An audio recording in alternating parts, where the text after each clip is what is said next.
I'm Vincent Price. Here in Milan in the 15th century, one man created some of the greatest artworks the world has ever known. The Mona Lisa, the Virgin of the Rocks, and the Last Supper. They were all created here. The products of the most versatile genius of all time, Leonardo da Vinci. As a longtime art collector, I think that I would trade everything I possess for one ephemeral drawing by Leonardo da Vinci. But Leonardo was more than just a creator of masterpieces. During his lifetime, he worked in the fields of architecture, botany, hydraulics, zoology, astronomy, military engineering, philosophy, sculpture, aerodynamics, optics, ballistics, and anatomy. Much of his work was done in fields that didn't exist until centuries later. His designs for the helicopter and the tank, for instance, weren't fully understood for over 400 years until the machine age. How could one man master so many different professions?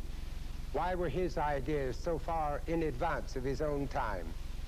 Well, reading the thousands of words contained in the journals that Leonardo left behind give us only a partial answer. The more we read them, the more awesome his genius becomes, the more mysterious the man himself appears. How did Leonardo reveal so much about his work and so little about himself? What were his secret hopes and fears? What were his private dreams for the future?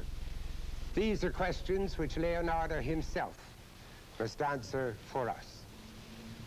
The city of Milan had been Leonardo's home for virtually all of his adult life until 1499. In that year, Ludovico Sforza, the Duke of Milan and Leonardo's patron and protector, lost the city to the invading French army. Leonardo knew that he must flee Milan, probably never to return again. His life there had been arduous, but still enormously productive. The Duke was a difficult patron. What would it be like somewhere else? Who would he work for? Would he now have to start all over again? Well, while he packed his belongings, Leonardo took stock of his life. He had 24 hours to chart a new course for himself.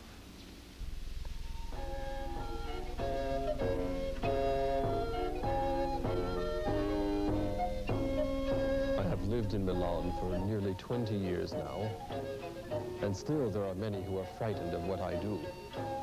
To them, my scientific observations are little more than black magic. I have many secrets to guard. Observations about the world which cannot fall into the wrong hands.